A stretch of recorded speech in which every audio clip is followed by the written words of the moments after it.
And joining us now over the phone, Ambassador Mohamad Hegazy. He's former Assistant Foreign Minister. Good afternoon, Ambassador Hegazy. Good afternoon to you. Thank you very much for joining us today in Panorama News.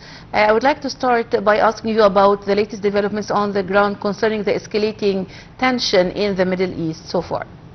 I think for now the situation is serious. Casualties in all directions. The Iranian started attacking Gulf countries, including Oman, the country that was in charge of the dialogue and the negotiation between the Americans and the Iranians.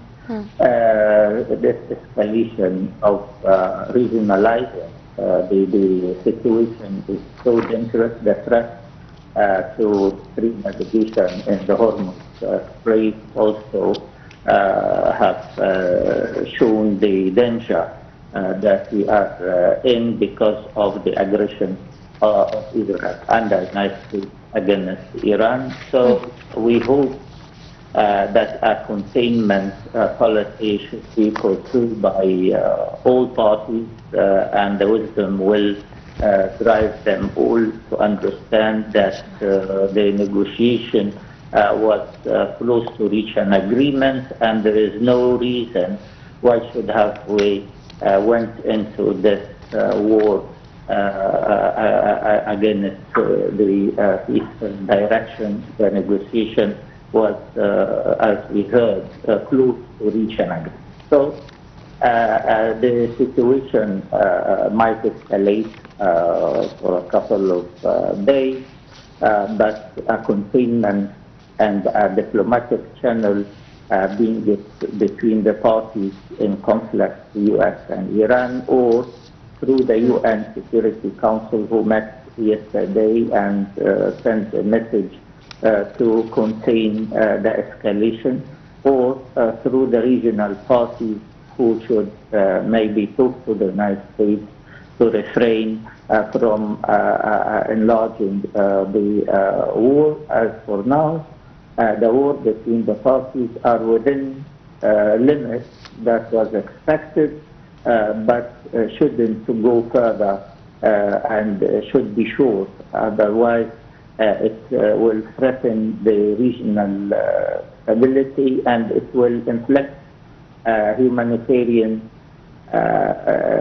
casualties as well as military confrontation, which will lead us nowhere. I think the American president should, while he is, I think today or tomorrow, will revise the Iranian negotiating position and come up with an agreement or amendment, but to contain the Iranian nuclear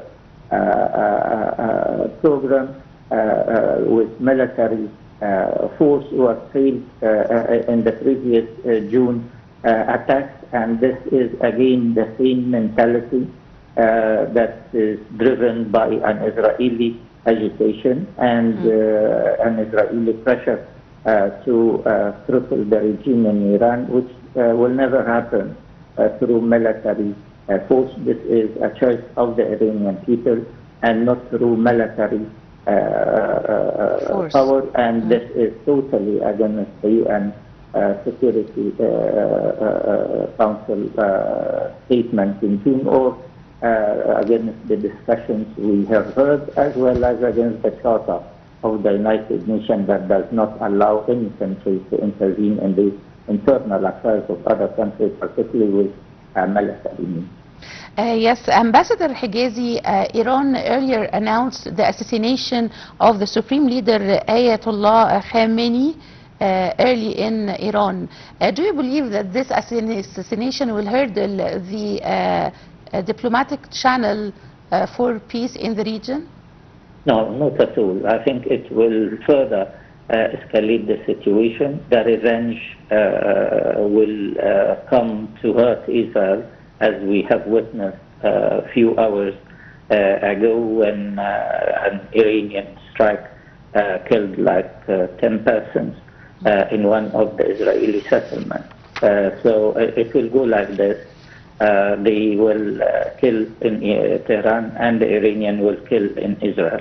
And the United States should have understood that it is not by appeasing Israel and listen only to Netanyahu that they will attain any goals. To the contrary, they have created havoc and disarray in the oil markets, and they threat the region with further instability, things that we could have easily avoided if we gave diplomacy the time it's always required to reach an acceptable agreement. Yes, of course.